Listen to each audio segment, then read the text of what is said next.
Why hello and welcome back to another video on Pulse-Fired Gaming. Today we're looking at two creations from Ec3d, one from their recent Kickstarter, the Astra Nebula, and the other from their old one, the Terra Conflict. So we'll look at this one first. These aren't really assembly videos because they come assembled already. There's nothing to cut up about them or to put them together.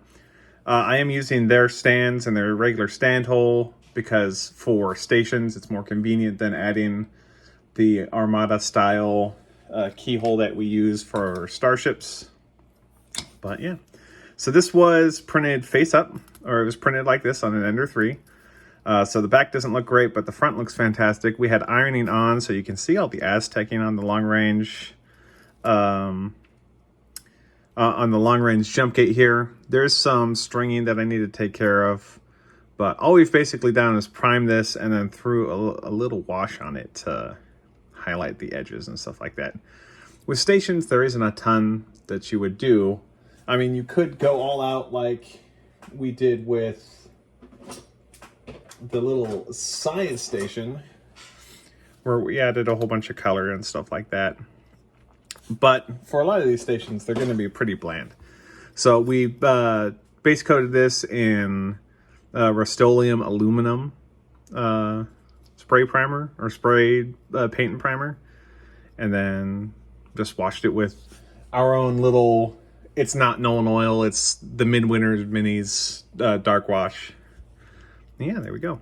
Just like all the other things that we've printed from the Ec3d Kickstarters, I double scaled them to look better on the table that we use. Since we try to scale everything with the basic idea that you want to have it look good next to Star Wars Armada figures and starships and stuff like that. So there's the long range jump gate, and then we'll move to our next guy. And oh boy, is this a big guy. From the Starship, or the not the Astra Nebula, the Terra Conflict. This is the Ring Shipyard.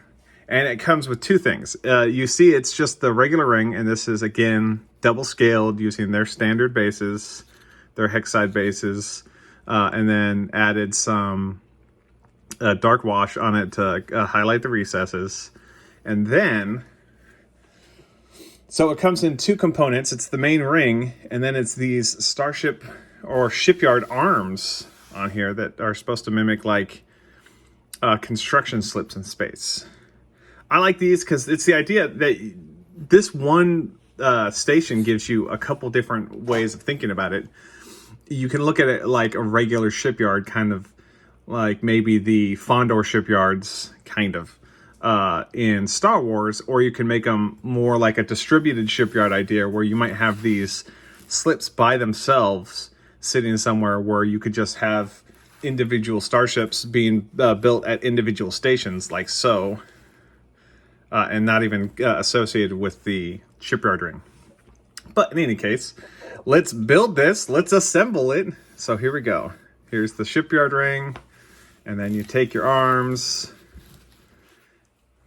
and you line them up. And they just sit with them. So the Shipyard Ring itself has a stand hole for it. Their normal rod hole. Again, just like everything we've printed from these guys so far, it is scaled at 200%. Including the stands. And then there we go. Now, fully assembled, this guy is kind of big when you scale him at double size. So we'll take from this arm to this arm, the tip of these arms, and we are looking at 380 about, maybe 385 millimeters. Or, for you, those who use imperial measurements and are wrong, about 15.5 inches. Yeah, so super excited. We're getting through. We've been printing some other stuff from them. We got our resin printer back running, which we originally printed the Shipyard Ring itself in FDM, and it looked okay. But with all the little masts and antennas and the little dish here, whether it's a radar dish or a communications dish or whatever, it looks better in resin. And it's kind of a hefty guy, but it's just awesome. And I didn't do anything beyond, for resin supports, I didn't do anything beyond use the pre-supported supports that come with it, and just double scaled it in the slicer. So it was a really quick and easy print to assemble and arrange and get going. It is kind of thick and hefty, but yeah, it works. In any case, I'll give you a little preview of what we're going to be focusing on later. We were talking to one of the guys in the Full Thrust Discord group, and he asked basically, how long would it take you to print your collection of starships? Because I've printed quite a few starships since starting in 2018 with 3D printing.